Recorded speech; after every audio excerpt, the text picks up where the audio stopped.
In the courtroom, I wore the Medal of Honor. My mother screamed, "You bastard child, take that thing off." My sister whispered, "You will never belong here." They didn't know a ranger's silence is a declaration of war. My name is Captain Paige Mercer. I am 35 years old, a U.S. Army combat medic with the 75th Ranger Regiment, stationed at Hunter Army Airfield in Savannah, Georgia. But today, none of that mattered. I sat straight-backed on the hard wooden bench inside the Chatham County Courthouse. The air was thick with the scent of aged oak and Chanel No. 5, the signature perfume of my mother, Genevieve Thorne. She sat across from me, poised in her Oscar de la Renta dress, every pleat perfect. Her Mikimoto pearl necklace tight around her neck, like a noose of judgment. Beside her, my sister Isolde Thorne, corporate attorney and Southern socialite, flicked her Cartier watch, clearly irritated the proceedings were cutting into her schedule. To them, I was a blemish on their manicured lives. A ranger in full dress blues, out of place among Armani suits and pastel silk. I felt the gazes from the gallery, the familiar faces from the Landings Golf Club, friends of the family, whispering now like I'd become some shameful urban legend. These were the same people who used to pat me on the head at garden parties. When the clerk called my name, Captain Paige Mercer, I rose. The sound of my polished boots echoed on the marble floor like a rifle report in a silent chapel. I walked to the witness stand, the Medal of Honor gleaming on my chest beneath the overhead light. And that's when my mother exploded. Genevieve shot up from her chair. Her voice, usually as sweet as mint julep at brunch, cracked into something jagged and vicious. "You bastard child, you've defiled the Thorne name. Take that disgrace off your chest." Her words sliced through the air. "Bastard child," she screamed again, and the courtroom fell into a vacuum of stunned silence. Even the bailiff froze. Then Isolde leaned in, voice low and venomous. "You never belonged here. Even that uniform doesn't fit you." My lungs locked. I didn't cry. Combat had taught me to hoard tears like rations. Instead, I looked squarely at Judge Hayes, a man whose silver hair and tired eyes had seen too much Savannah drama. I wanted him to see I wouldn't flinch. Deliberately, with the reverence of folding a flag at a comrade's funeral, I unpinned the medal from my chest. I placed it on the polished wood table, next to the microphone. The clink of metal on wood was quiet, but in my ears it rang like thunder. That silence was my rebellion. That silence screamed louder than any retort I could have given. Then came the ambush. Isolde's attorney, Sterling Chase, a man who oozed country club arrogance, strode forward like a vulture circling its prey. "Captain Mercer," he said, his voice slick with contempt, "stands accused not only of manipulating a grieving family, but of unauthorized medical intervention that endangered the life of General Harrison Thorne." He displayed a photo, me adjusting my father's IV. I remembered that moment.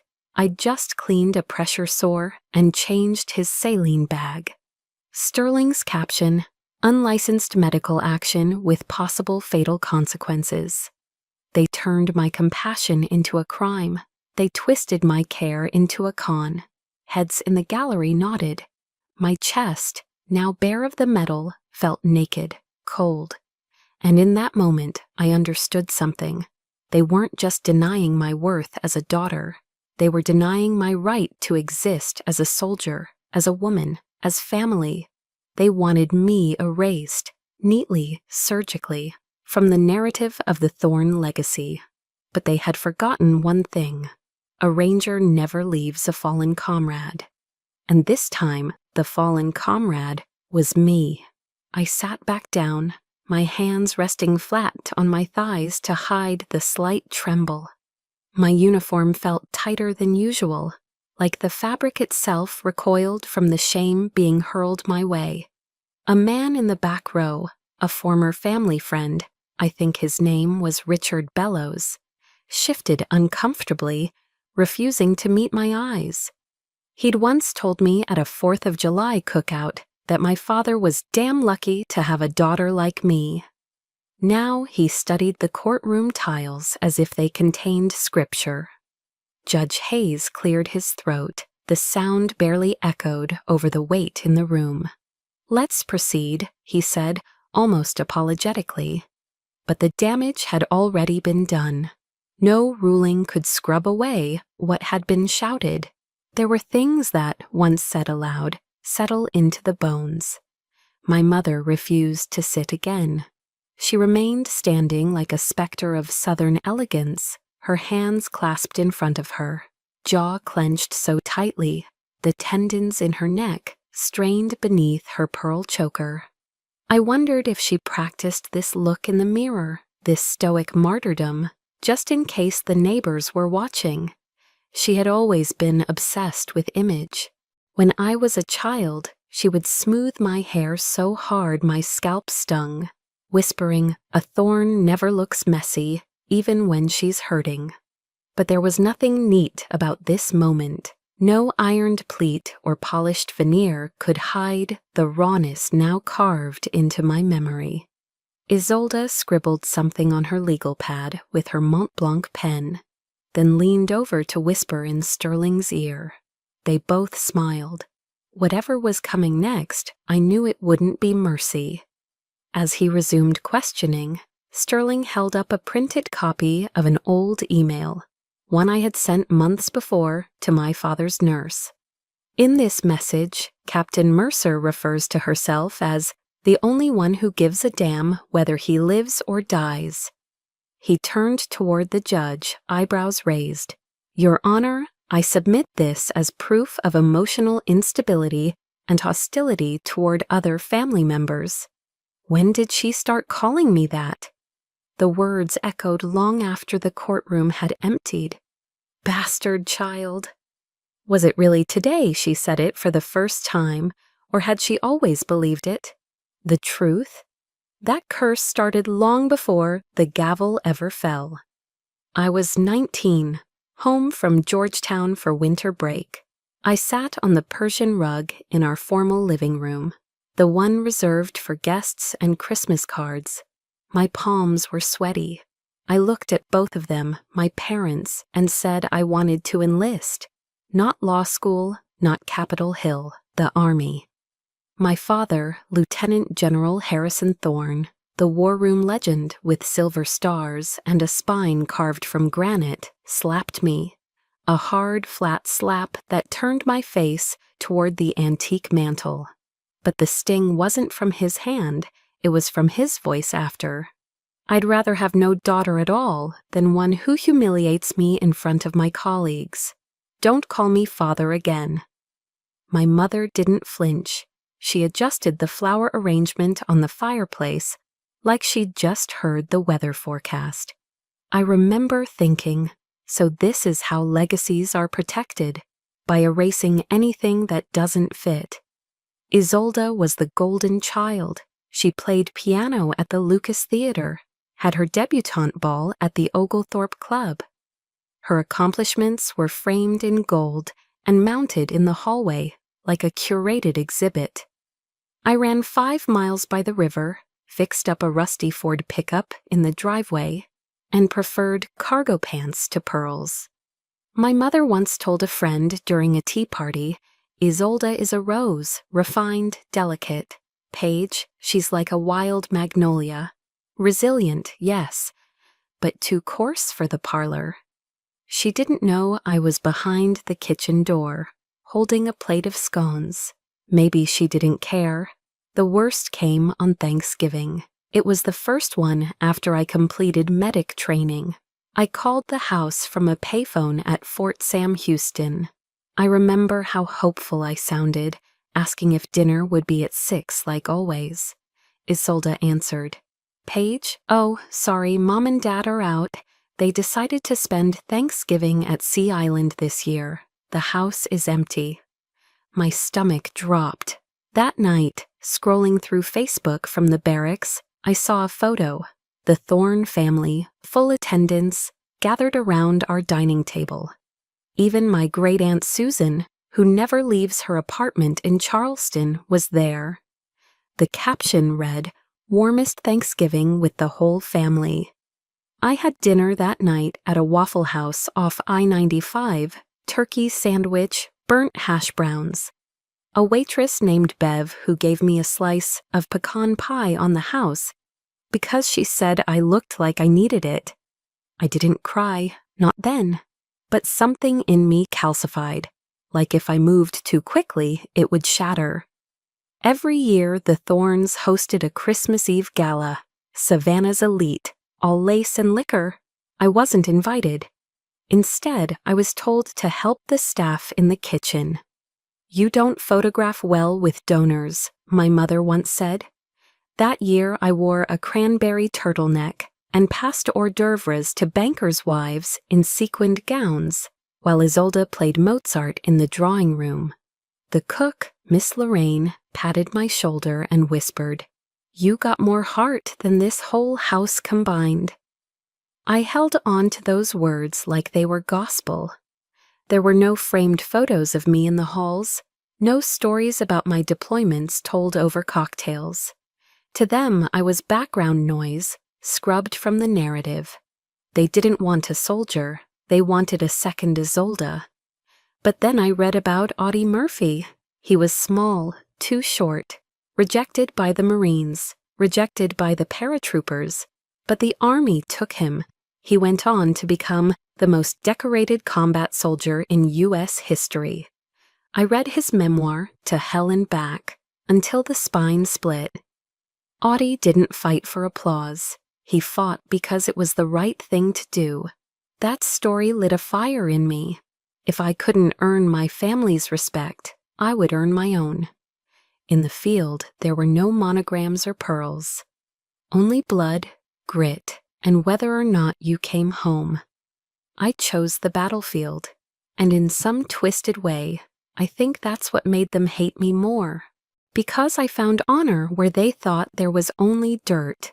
So when my mother called me a bastard child in court, I didn't just hear the insult, I heard the years behind it, the silence, the exclusion, the erasure. But I also heard something else. I heard that I survived all of it, and that made me dangerous. I spent that night in my rental car, parked under the moss-draped oaks near Forsyth Park. The heater coughed out lukewarm air and the silence pressed in. I stared at the dashboard clock, watching minutes slide by like memories I couldn't outrun. I held the gift I never gave, just a framed photo of Dad and me from a fishing trip when I was 8. In it, he's smiling, his arm around my shoulder, the two of us beaming beside the Savannah River. For a long time, I thought that photo proved something, that he loved me once, that maybe I belonged. But now I know better. Photos lie, so do bloodlines. It's what you do when no one's watching that defines you. So I drove back to base the next morning. I didn't text, I didn't call. I just slipped back into my life, a life I built without their approval. And that, more than any medal or mission, became my quiet victory. They had erased me from their story, but I had already started writing my own. The first page of that story started at Fort Benning. RASP Ranger Assessment and Selection Program wasn't just a test, it was fire, and I had to walk through it. I was one of 4 women in a class of 87. Each morning started before sunrise, and every muscle in my body screamed by mid-afternoon. I shared a barracks with men who'd never say it out loud, but their eyes did the talking. "General's daughter," one muttered during our first ruck march. "Bet she gets a ribbon just for showing up." So I ran an extra mile after every official run. When others dropped into their bunks, I stayed up rereading the trauma protocol manuals. I practiced placing tourniquets in the dark with my eyes closed. I didn't come here to be liked. I came here to be worthy of their trust. Week 3, during a casualty simulation, I carried a 200-pound teammate on my back. Half a mile uphill in Georgia mud. My legs buckled halfway, but I didn't stop. I wouldn't. Not after everything I'd left behind. Deployment came fast. My first assignment was Syria. Dust in your teeth, adrenaline in your throat. We rotated through outposts that looked more like scrapyards than bases.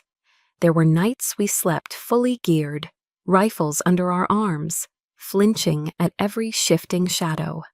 During a raid on an insurgent safe house, things went sideways. SPC Miller, 19, freckled, fresh out of basic, took a bullet to the chest. The unit froze. I didn't. I dragged him behind cover and dropped to my knees, my fingers already tearing open his vest. The wound was collapsing his lung. I reached for my needle decompression kit. My hands didn't shake. My voice didn't waver. Breathe, Miller. Stay with me. I pierced the chest wall, heard the hiss of air escape, and saw his eyes refocus. When the medevac bird landed, the sergeant, grizzled, stoic, the same one who hadn't said more than 2 words to me since I arrived, clapped my shoulder and grunted, "Doc," just that. From that moment on, I wasn't the Thorn Girl. I was Doc, one of them. But that name came with a price. I missed my best friend's wedding. I missed funerals, birthdays, first steps of nieces and nephews I barely knew. One man I cared deeply for, I lost him not to war, but to distance, to cancellations, to the reality that duty came first. In one of the few video calls I had with Isolde, she saw my living quarters, concrete walls, a cot, a duffel bag as a nightstand. She smirked. "Trong nu kai chuang chove, Paige. I can't believe you chose this over a Buckhead penthouse." I smiled. "At least there are no snakes out here, sis." She didn't get it. She never would. The loneliest part wasn't the distance. It was knowing they didn't see any of it as real, as valuable. My every scar, every sleepless night, meant less to them than their next brunch reservation. But I kept going. One night, before our Ranger graduation ceremony, we stood beneath a Georgia sky littered with stars. Our commander recited the Ranger Creed, and we repeated it back in unison. My voice was steady, my heart heavier than my ruck.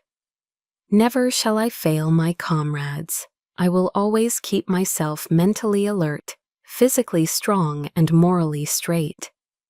I didn't think of my mother. I didn't think of Isolde. I thought of Miller. I thought of the men who bled beside me and trusted me to keep them breathing. They were my family now. They didn't wear pearls or quote Southern etiquette. They wore sand, sweat, blood, and steel. And they earned my loyalty not by birthright, but by the lives they shared with me under mortar fire and a shared oath. I stood in that field, Ranger tab stitched to my sleeve, not with pride, but with something deeper. Quiet worth, earned, not given. And in that silence, I realized something. Everything I had been denied, love, approval, a seat at the Thorn table, I no longer needed, because I had chosen this life. And in doing so, I had become someone no one could erase. After the ceremony, I walked alone to the barracks. The tab on my shoulder felt heavier than it looked. I passed others laughing, calling home, sharing photos. I didn't take out my phone. Instead, I sat on the edge of my bunk, unwrapped a care package that had arrived late, weeks ago, postmarked but unopened. Inside was a single granola bar, a used paperback mystery, and a sticky note from an old ROTC classmate that simply read, "Keep crushing it." No family photos, no handwritten card. but somehow that small note meant more than any monogrammed envelope back in Savannah. I laid back on my cot, eyes on the ceiling, and let the silence settle. This wasn't about proving anything to the Thorns anymore. It was about proving something to the girl I used to be, the one standing in her father's study, cheeks stinging, dignity burning, and I think she would have been proud of who I became. After the mission in the Horn of Africa, I was summoned to HQ. Not debriefing, not a commendation, just an order.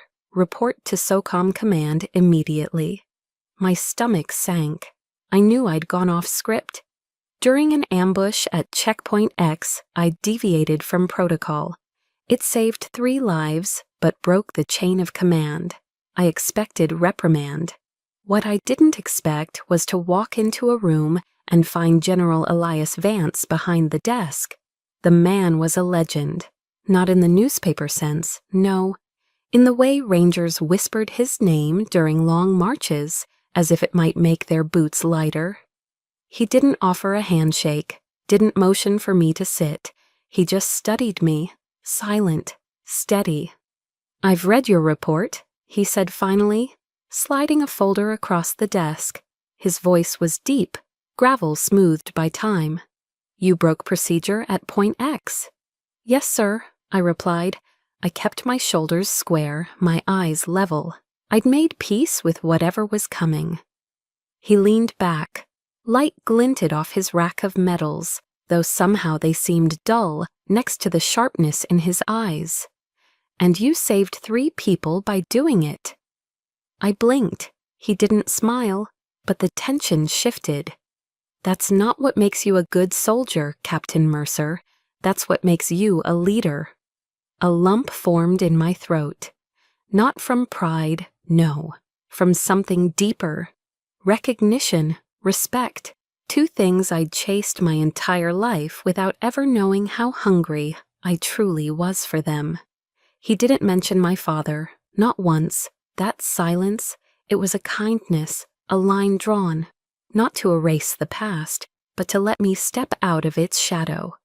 Later that month, after a classified briefing, he pulled me aside. "I knew your father," he said quietly. He was sharp, disciplined, but he believed love was a liability, that it made a soldier soft. He looked me dead in the eye. "Don't let his silence define your worth. Around here, your value is measured by lives saved and trust earned. You've got plenty of both." It was the first time anyone had acknowledged my hurt without trying to dismiss it. No excuses, no he meant well, just truth. General Vance never called me Paige. He addressed me by rank, or simply Doc in the field. He never asked about my family. He talked about ops, decisions, consequences. But his actions said more than questions ever could. Once, when my leave got canceled 3 times in a row, he stopped me outside the Situation Room. "You good?" "Yes, sir." He waited. "That wasn't a courtesy check, Captain. That was a genuine question." I nodded. That was the kind of man he was. Then came the moment that sealed it. We'd just wrapped a high-intensity session at Fort Liberty. Debriefing was brutal. Everyone was exhausted. As I packed up, he called me back. "If you ever need anything," he said, "channels open, direct."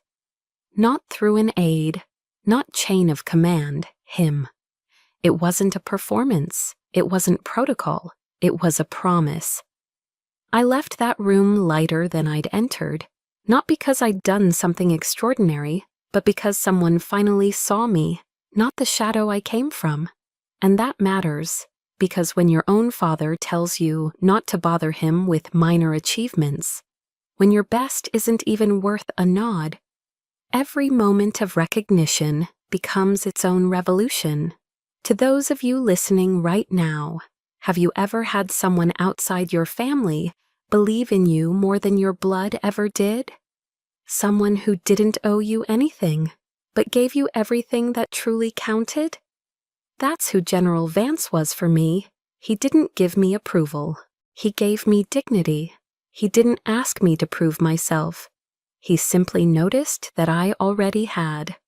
And in that, he became more of a father to me than the man whose name I carried on my birth certificate. There was one night I'll never forget. We were at a forward operating base, sipping instant coffee strong enough to strip paint. I was reviewing medevac logs under a flickering light when he walked in. No fanfare, just the soft sound of boots and presents. He sat across from me, pushed a file folder aside. "Do you ever miss it?" he asked. "Miss what, sir?" The illusion that everything back home makes sense. I didn't answer right away. He nodded. "Thought so." Then he pulled out a silver coin from his pocket and slid it across the table. "Coin from my first command. You don't earn this for valor. You earn it for grit." It wasn't heavy, but it felt like the weight of everything I'd carried finally shifted, just enough to breathe. I still keep that coin, not because it proves anything, but because it reminds me that someone saw me exactly as I was and didn't flinch. Someone made room for me in a world that so often slammed its doors shut. And maybe that's all any of us are looking for. Not medals, not applause, just a hand that doesn't let go when things get hard. That was Vance. No speeches, no declarations, just presence and unwavering belief. And in the quiet language of warriors, that meant everything. The call came at 2:17 a.m., Afghanistan time. We had just returned from a 14-hour recon. I was half asleep, boots still on, when my satellite phone buzzed. The name on the screen, Isolde. I hadn't spoken to my sister in nearly a year. "Dad had a stroke," she said flatly. No greeting, no emotion. "It's bad. Mom needs you. Not we need you. Not even he asked for you. Just Mom needs you." Like I was a nurse on standby. Like I was the help. I submitted emergency leave. Within 48 hours, I was on a flight back to Savannah, my duffel bag still coated in desert dust. When I stepped into the Thorne family estate, nothing had changed, except me. No one came to the door. I let myself in. Genevieve was in the living room, flipping through Town and Country, legs crossed, pearls perfect. She looked up, eyes scanning my uniform like it was a grease-stained apron. "You should wash up and change into something more presentable," she said, her voice honeyed with disapproval. "You smell like diesel and antiseptic. It's giving me a headache." No hug, no update, no eye contact. Isolde wasn't even there.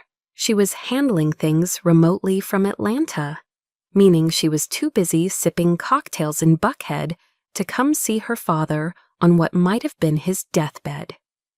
I climbed the stairs, found my father lying in the same room he once forbade me from entering in boots. Now tubes and machines crowded the mahogany floors.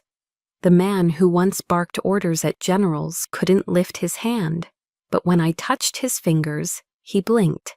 Once, slow, heavy. He knew I was there. From that moment on, I became the caregiver. No rotating nurses, no aides, just me. I tracked vitals, administered meds, rolled him hourly to prevent pressure sores. I cleaned the feeding tube when it clogged. I cooled his forehead when fever spiked. I slept on a worn-out leather sofa, surrounded by outdated war memorabilia and the faint smell of menthol and wood polish. One afternoon, I was replacing his oxygen tube when Genevieve strolled in with a cordless phone pinned to her shoulder. "Yes, Margot," she said, loud enough to echo. "She's still here playing nurse. The whole house smells like a hospital, so unpleasant. I miss when this place had elegance." She glanced at me and smirked. "I'm sure it's just a phase." I didn't speak. I didn't cry. I only tightened the strap on the oxygen mask and kept wiping his brow. 3 days later, Isolde finally arrived, Prada heels, blowout hair, sunglasses indoors. She entered the room, took one look at me sponging sweat off Dad's temples, and scoffed. "What are you doing, Paige? You think you're some kind of doctor now?" I stood, calm, silent. She shook her head. "You're not qualified. You're a field medic, not a physician. Honestly, this is probably making things worse." Then, right there, in front of our dying father, she pulled out her phone. "Hi, yes, I need a full-service in-home care team. Yes, the platinum package, 24-hour rotation. No, not hospice. Something with more discretion." She looked at me as she said it. A jab masked as logistics. That night, he passed. I was sitting by the bed, holding his hand. He never said a word, but he never let go. And when the machines flatlined, I felt his fingers tighten before they released. The next morning, I called Isolde. She didn't answer. Genevieve came in briefly, dabbed the corners of her eyes with a monogrammed handkerchief, and sighed. "Well, I suppose we'll need to make arrangements." That was it.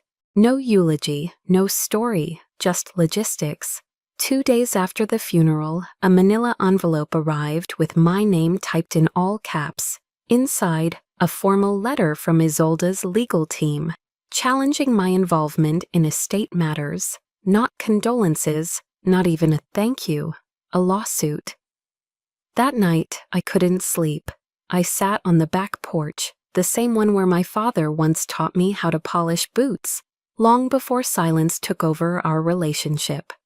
Now it was quiet again, just the hum of cicadas and the distant sound of a sprinkler. I looked up at his old military shadow box on the wall inside. Medals, ribbons, a photo of him, standing straight-backed in front of the Pentagon. He never framed a picture of me. But I remembered once, during basic training, he showed up unannounced, didn't say a word, just stood behind the chain-link fence and watched me run drills in the rain. He thought I didn't see him, but I did. He stayed for 10 minutes and left before I finished. I told myself back then it didn't mean anything. Now, I wonder if that was the only way he knew how to say he was proud. I didn't get closure. I didn't get a clean ending, but I got a moment, a hand squeeze, and sometimes that's enough to carry a lifetime, even through war, even through blood. After the funeral, I found myself wandering the grounds behind the house, places I hadn't seen since I was a teenager. The garden was overgrown now. The white roses Dad once trimmed every Saturday had withered into thorns. I ended up in the garage, beside the old Chevy pickup he used to drive when no one was watching. It was covered in dust, but the keys were still hanging on the same hook. I climbed inside and sat in the driver's seat, gripping the worn leather wheel. The silence there was different, less judgmental. I opened the glove box and found a folded receipt from an auto shop. The handwriting on the margins said, "Don't let her drive with bad brakes again." It was dated 6 months after I'd left for basic training. I stared at that note for a long time, realizing there were things he did for me in silence that I never noticed or wasn't allowed to see. It didn't excuse everything, but it made something hurt less. Sometimes the loudest love doesn't come in words. It shows up in maintenance logs, in glances, in hand squeezes before goodbye. The office smelled like cedar and old money. Sterling and Keller's legal suite sat on the 4th floor of a historic Savannah building. Polished wood panels, framed naval portraits, and the sort of heavy silence that didn't invite questions. We were seated around a long mahogany table, Isolde to my left in white silk, my mother across from me, poised as always in Chanel. I wore my uniform, not out of pride, out of defense. The will was read by Mr. Sterling himself, gray suit, a grayer soul. When he got to the estate division, his voice dipped, deliberate. To Isolde Thorne, he said, the primary residence and all attached assets. To Genevieve Thorne, a living trust containing residual equity, investments, and family holdings. Then he paused, turned to me like a priest about to deliver final rites. And to Paige Mercer, he said, a conditional trust of modest value contingent upon her successful completion of psychological rehabilitation for PTSD as assessed by a licensed practitioner. Silence, then a cough from my mother, a soft chuckle from Isolde. I felt the breath leave my lungs. They didn't just want the house or the money. They wanted my dignity. They wanted the room to agree that I was broken, dangerous, a liability too damaged to inherit even a hallway rug. I stood without a word and walked out, the echo of my boots chasing me through the marble corridors. Outside, the Savannah sun was blinding. I barely made it to the parking lot before I heard heels clicking behind me. "Paige," Isolde called. Not a plea, a command. I kept walking. "Paige, stop." I turned, slowly. She adjusted her sunglasses, voice sugary and cruel. "Take the offer, okay? Be grateful. Walk away. You don't belong in this world. You never did." Her smile was tight. "You're just a broken soldier." I let that word hang between us. Broken. "You know what scares you, Isolde?" I said. "It's not that Dad left me something. It's that for once he saw me, really saw me, and he didn't see you." Her face twitched, just for a second. Then she hissed, "You're nothing but a failure who ran away to play soldier because you couldn't hack it in the real world." I didn't flinch. Not this time. I turned away and left her standing there. I didn't drive home. I drove to the river. The Georgia sky had darkened, summer thunder rolling in from the coast. I parked by the old pier and sat in silence as rain began to fall, slow, then hard. Each drop on the windshield felt like a question I didn't have an answer for. What did it mean to serve, to give, to bleed? For people who'd rather erase you? I had fought in foreign deserts under fire, in places where names meant nothing but trust, meant everything. Yet here, in my own family, I was still the outsider. The rain blurred everything, but not the memory of Dad blinking, of his hand in mine, of the faint squeeze before he slipped away. They hadn't seen that. They never would. They saw what fit their narrative, the nursemaid, the fool. I sat for what felt like hours in that parked car by the river, watching the water swell and churn with the downpour. My hands rested on the steering wheel, knuckles white, heart thudding like a drum I couldn't silence. The same hands that had patched open wounds under enemy fire now trembled in a quiet storm no one else could see. 1,000 memories surged at once. Dad teaching me how to adjust a rifle sight, Mom yanking my shoulders back at age 10, telling me to stand like a thorn, not a thug. The silence at the dinner table when I first mentioned enlistment. The hollow Thanksgiving chair they claimed was, coincidentally, left empty. The dozens of times I swallowed my pride in exchange for peace. What had it bought me? They thought they could erase me with a paragraph in a will, that if they added a footnote about PTSD, it would invalidate everything I'd done, everything I am. But I remembered Kandahar, Fallujah, a convoy in Helmand province that didn't come back in full, but I did, with blood on my boots and lives saved. And I remembered the quiet, the way the guys in my unit looked to me when chaos hit, the way Sergeant Beckett once said, "If I die, I want Doc Mercer patching me first." That meant more than any damn inheritance. The truth was, I didn't need their approval. I never had. But I did need justice, and this time I wouldn't fight alone. I wiped my eyes and reached for my phone. There was a number I'd saved for months but never called. Marcus Finch, Director, Veteran Justice Initiative. I hesitated only a second, then dialed. The line clicked. A deep voice answered. "This is Finch." I cleared my throat. "Captain Paige Mercer. I need someone who knows how to fight. On different terrain." There was silence. Then he said, "I'm listening." And I knew. This war wasn't over. And maybe some of you listening right now, you've been told to shut up, to shrink, to play along just to keep peace with people who've never earned it. But silence is a burden. One day it breaks. And when it does, your voice won't ask for permission. It will demand a reckoning. My reckoning had begun. The building didn't look like much from the outside. Worn brick, paint peeling, a flickering security light that buzzed overhead. But inside the small office of the Veteran Justice Initiative, the air was different. It didn't smell like power or polish. It smelled like burnt coffee and purpose. Marcus Finch greeted me with a nod, not a handshake.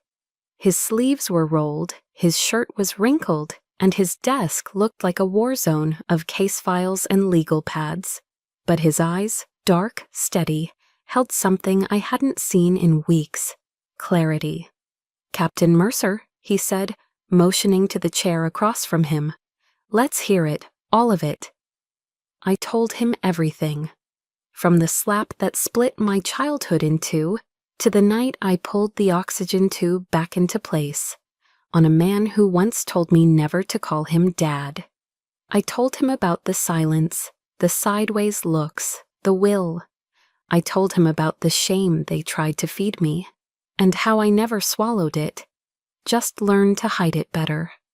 Finch didn't interrupt, not once.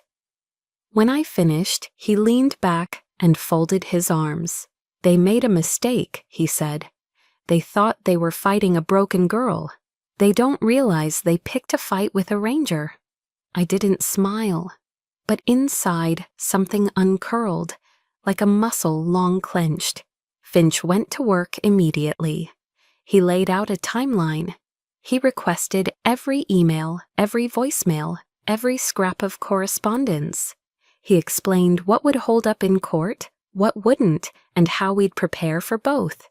There was no dramatic speech, no movie scene bravado, just precision. "Information is intel," he told me, "and intel wins wars."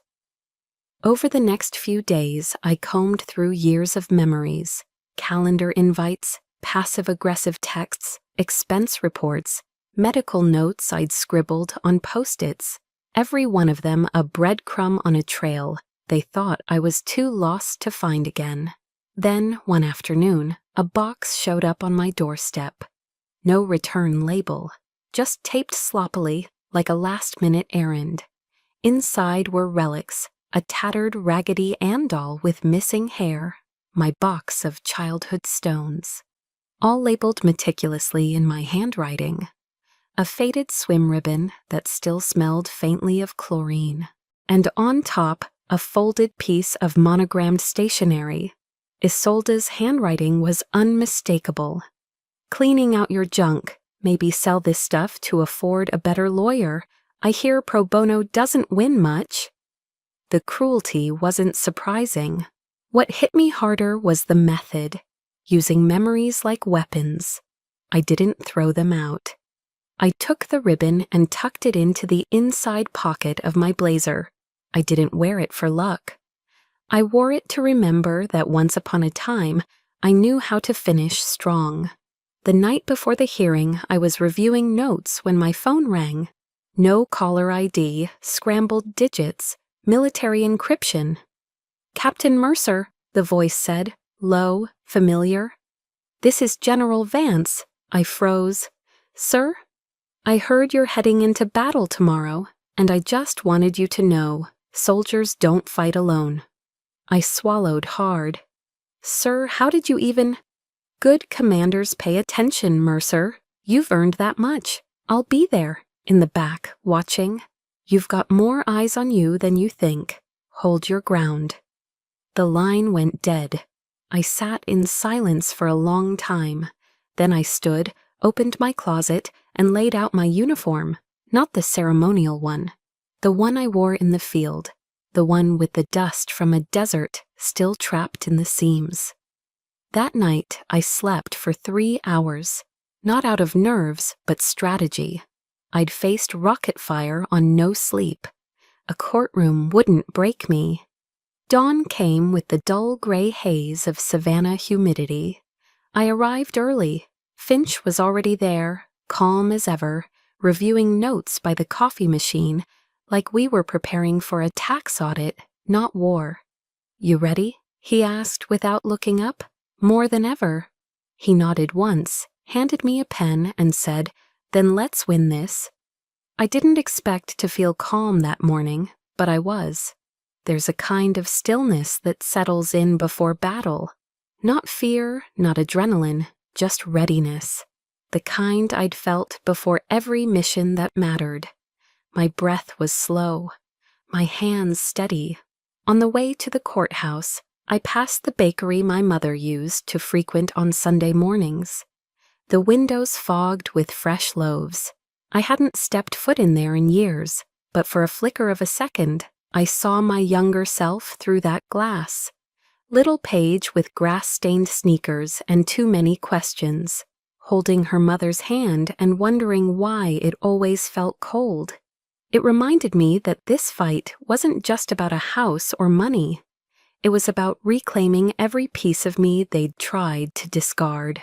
I parked in the back. I didn't want the family to see me arrive, not because I feared them, but because this was my war, and I intended to choose the battlefield. Inside, the hallway to the courtroom felt longer than it needed to be. The walls were lined with portraits of stern-faced judges and mahogany benches worn smooth by decades of grief, injustice, and a few hard-won victories. My boots echoed off the tile, no one else's. When I entered the room, Isolde glanced up with the smug detachment of a woman who'd already rehearsed her win, but she flinched just slightly when she saw what I was wearing. Not the lawyer gray she expected, but the muted camo of a uniform earned in blood and sand. Her lips moved, but I didn't bother to read them. I just sat, lifted my chin, waited. The courtroom was so quiet, I could hear the faint hum of the overhead lights. Sterling, Isolde's polished attorney, clicked his remote. The screen came alive with grainy footage, security camera footage from the upstairs hallway. It showed me arguing with my father in a raspy, raised voice. My face looked harsh, unforgiving. The audio picked up snippets of phrases like, "You never cared," and "Why now?" It cut right before he reached for my hand. The murmurs started immediately. A few gasps. A woman in the back shook her head. My mother dabbed her eyes theatrically with a linen handkerchief. Isolde sat smug, legs crossed, arms folded, that same satisfied curl at the corner of her mouth she'd worn the day she told me to sleep in the maid's room. "Ladies and gentlemen," Sterling said smoothly, "this is not the behavior of a grieving daughter. This is someone with deep emotional instability.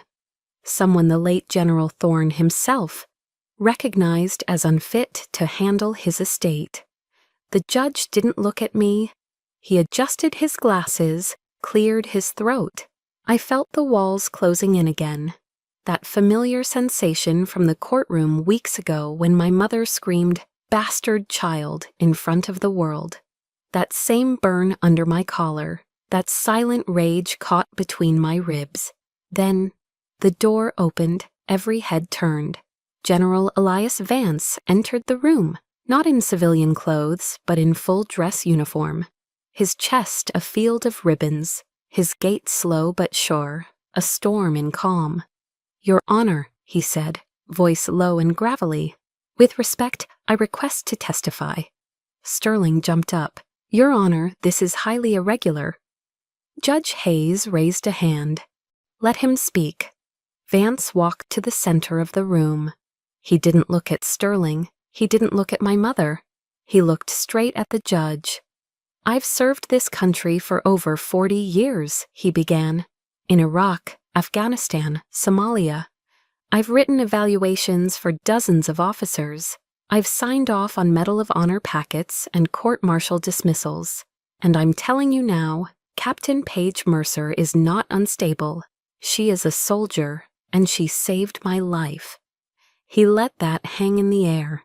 In 2017, near Al-Shaddadi, our convoy was ambushed. RPG took out our lead vehicle. We lost our comms. I was bleeding out from a femoral wound behind a flipped Humvee. And it was Captain Mercer who dragged me 50 meters under fire and applied a makeshift tourniquet with her own belt. He paused. She didn't just save my life. She carried the bodies of 2 other men out. She radioed for extraction. She ran point on the evac, and she did it without flinching. Sterling stood, flustered. General, with all due respect, this proceeding concerns inheritance law, not battlefield citations. Vance turned, eyes like steel. This proceeding concerns character, and you just tried to assassinate hers with an edited clip? He walked over to me, saluted, formal, silent. I stood, returned it. My hands didn't shake. Then he faced the court again. One more thing, he said, and opened a leather portfolio. Inside was a sealed Pentagon packet. The judge furrowed his brow. This, Vance continued, is a nomination packet for the Medal of Honor, written and signed by General Harrison Thorne 7 years ago. Gasps filled the courtroom again. He requested the submission be delayed. He worried that media attention would endanger his daughter, would turn her into a political pawn. But he made his wishes clear, in his own handwriting. Vance held up the letter. My mother's face lost all its color. Isolde sat frozen. Judge Hayes gestured to the bailiff, who took the folder. He flipped through it slowly, page by page. Affidavits, photos, deployment reports, medical logs, and at the end a letter, dated, signed, the looping, authoritative scrawl of my father. She earned everything, the letter read. Not as my daughter, but as a soldier. I couldn't breathe. But it wasn't over. Marcus Finch, calm as ever, rose next. If the court would permit, he said, we'd like to enter one final piece of evidence. He pressed play on a separate video file. Same hallway, different angle. This time, the full exchange. The footage showed my father grasping my wrist. I failed you, he said, voice weak but clear. You're the only one who showed up. You're the only one who stayed. My voice cracked, but not with cruelty. I didn't come back for inheritance. I came back because I'm your daughter. He looked up. You earned this house. You earned everything I could never give you. Then silence, then a quiet, I'm sorry. The screen faded to black. No one made a sound. Until the door opened again. Audrey Cole, the home nurse, stepped into the witness box. Her eyes were downcast. I have a statement to make, she whispered, and a copy of a check. She pulled out a folded slip of paper, $25,000 from Isolde Thorne, dated 2 days after my father's death. She offered it to me, Audrey said, to erase the original footage. I couldn't do it, so I kept the check. I never cashed it. Sterling tried to object. The judge shut him down. And then came the gavel. Judge Hayes didn't even look at Isolde.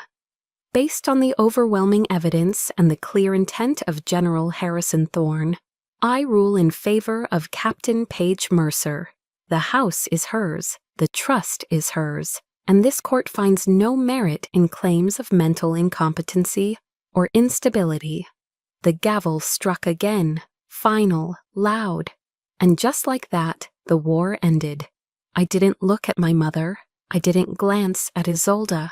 I turned toward the door and walked out into the Georgia heat. The sky was wide and open, no clouds, just sun. I stood there for a long moment. Let it warm my face. Let it burn off the last frost of that courtroom. The house wasn't just mine. It was my story. And finally, it was told. When the judge's gavel fell, it echoed through my chest like a closing door. Not on justice, but on a chapter of my life I had spent years trying to rewrite. We won. The house was legally mine. The lies were exposed, but I didn't feel victorious. I felt hollow. Outside the courtroom, reporters shouted my name. Cameras flashed. I saw General Vance standing beside me, stoic as ever, but I barely registered anything he said. My ears buzzed. My breath came in short, controlled bursts. I scanned the hallway instinctively, and there she was, Genevieve Thorne, my mother, being led out by Isolde through a side exit. She didn't glance back, not once. Her silence cut deeper than all the names she'd ever called me. That was her final act. Not fury, not theatrics, just a quiet severing, like I was never hers at all. Isolde, of course, wasn't done performing. She stood on the courthouse steps, calm and composed before the microphones. "I only did what any loving daughter would do," she said. "Sometimes protecting a legacy means making hard choices." She made betrayal sound noble. Her lipstick was flawless, her smile measured. The public ate it up. I didn't stay to hear more. Marcus Finch held the car door open, and I slipped into the passenger seat without a word. That night, I sat in the silence of the rental apartment, still wearing the same blazer from court. I hadn't moved for hours when my phone buzzed. A message from my mother. "You've destroyed this family in front of all of Savannah. I hope you enjoy your pile of rubble." Not "I'm sorry," not even "I disagree," just condemnation, cold, final. I stared at the screen, thumb hovering over the reply button, but there was nothing to say. That pile of rubble was the house where I had spoon-fed my father broth in the middle of the night, where I had cleaned his wounds and sat beside him through seizures. It was the place where he had, however belatedly, called me Doc, with pride in his eyes. To her, it was just a monument of disgrace. To me, it was where truth finally had a voice. 2 days later, Isolde called. "Paige!" Her voice was unnaturally sweet. "Well, that was a lot, huh? But look, bygones are bygones, right? There's a fundraising gala this weekend at the club, and everyone would love to see you. We can show them you're still one of us."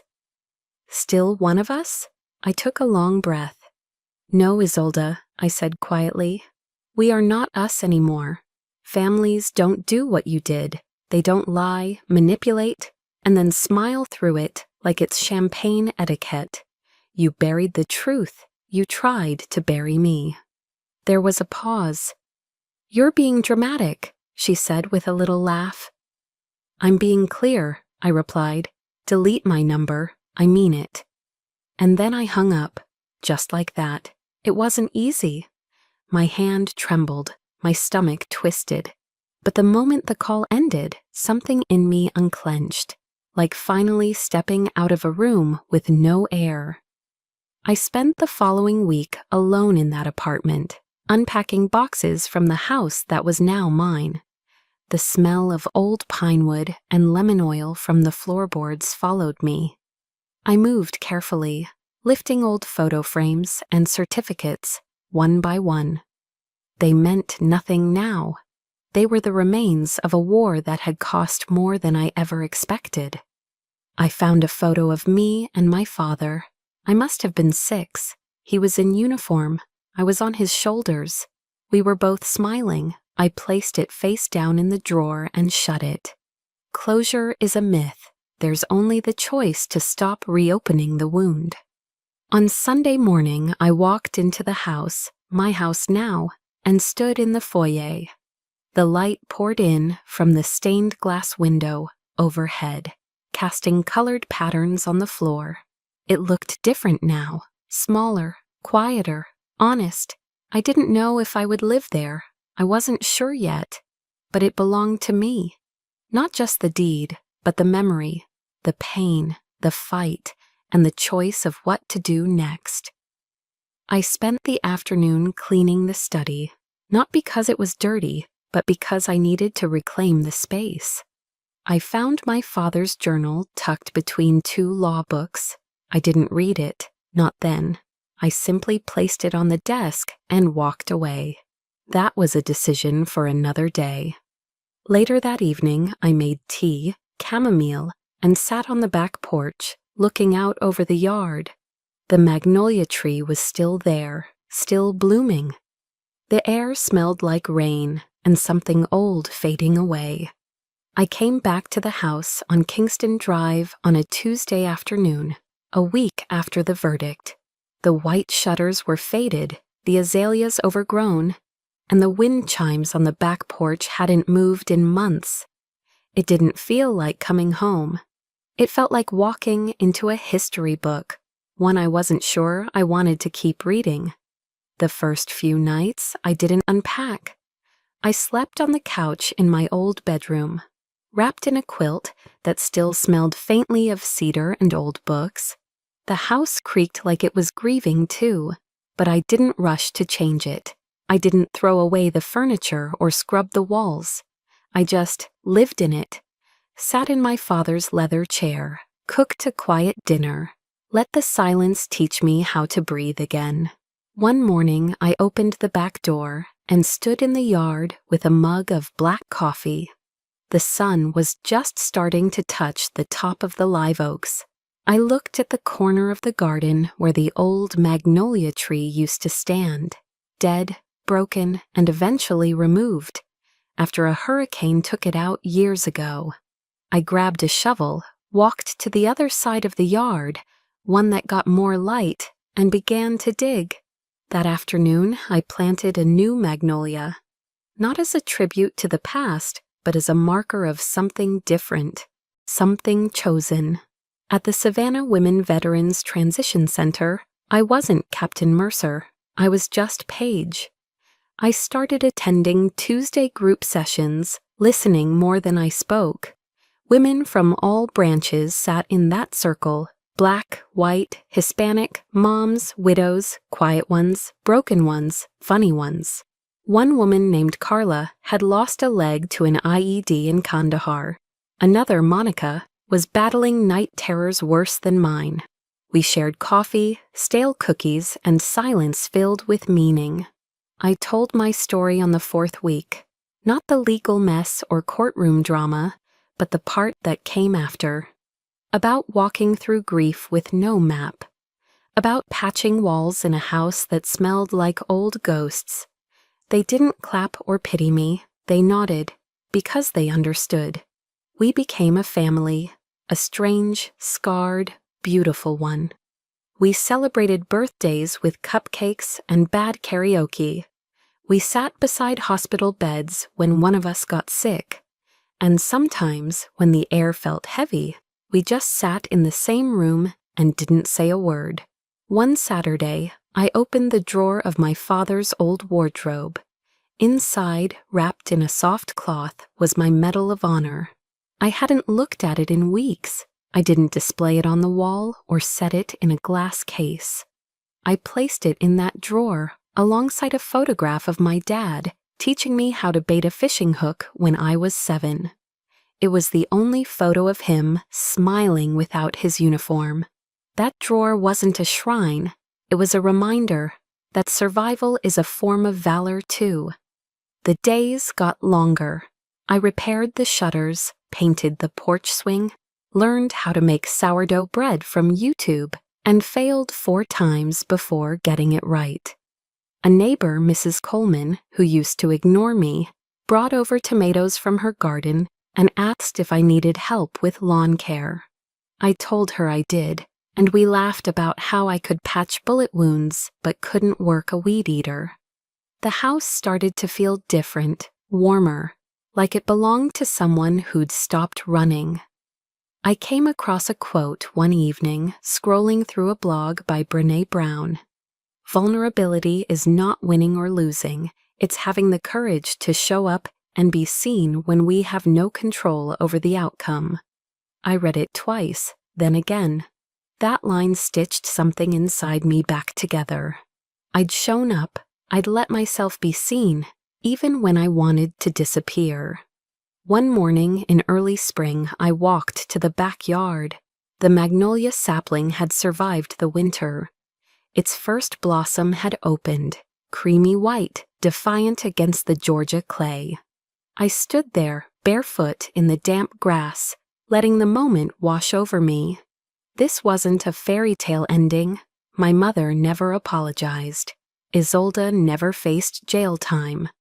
The family name still carried more weight in Savannah than it ever did in my heart. But for the first time, I wasn't living under the shadow of it. This house was no longer theirs. It was mine. The garden was mine. The peace earned and hard won was mine. And that was enough. If you've listened this far, thank you for walking beside me. This story wasn't just about my battle. It was about the quiet wars so many of us fight behind closed doors. If something in my journey reminded you of your own, I'd be honored to hear about it. Share a memory in the comments, or just say, I'm here. And if these stories speak to you, consider subscribing so we can keep finding our way forward together.